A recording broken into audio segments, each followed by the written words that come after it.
नमस्कार, मी doctor Sapna. The sweet poison. तुम्ही साखर खाता का रोज? तुम्हाला माहिती आहे आपल्या रक्तामध्ये रोज फक्त 1 चमचा साखरेची गरज असते, पण आपण कळत न कळत 10 ते 15 चमचे साखर रोज खात असतो.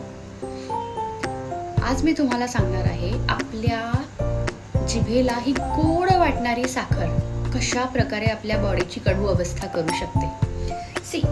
साखर ही फक्त चहा किंवा मिठाईतूनच आपल्याला शरीरात भेटत नसते, तर ती ब्रेड, बिस्किट, केचप अशा कोल्ड्रिंक्स या वेगवेगळ्या पदार्थांमध्ये हिडन स्वरूपात असते, जी आपल्या शरीरात सारखी जात असते. जेव्हा आपण साखर खातो तेव्हा रक्तातील साखर अचानक वेगाने वाढते आणि त्याला कंट्रोल करण्यासाठी पॅनक्रियासला एक एक्स्ट्रा इन्सुलिन पाठवावं लागतं.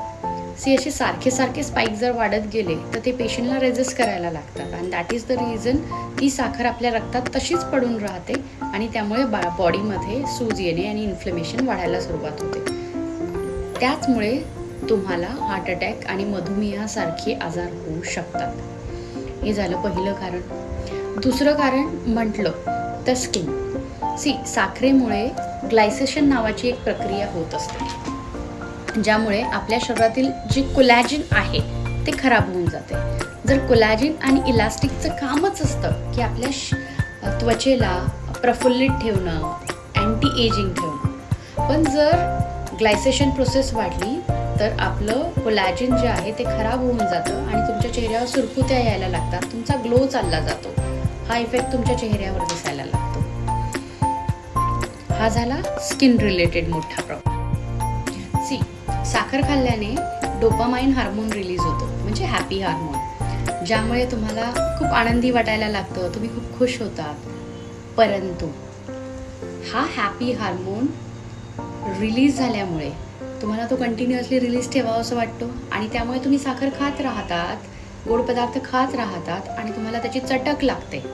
जेव्हा जेव्हा हे डोपामाइन कमी होणार तेव्हा तुम्हाला चिडचिड होणार, तुम्हाला रागराग होणार आणि हे सगळे थकवा जाणवणार.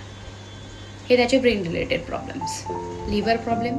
अतिरिक्त साखर, फ्रुक्टोज लिव्हरवर चरबीच्या स्वरूपात चिटकते आणि त्यामुळे तुमचा पोटाचा गिरा वाढायला लागतो आणि भविष्यात तुम्हाला लिव्हरचे आजारही होऊ शकतात. इम्युनिटी.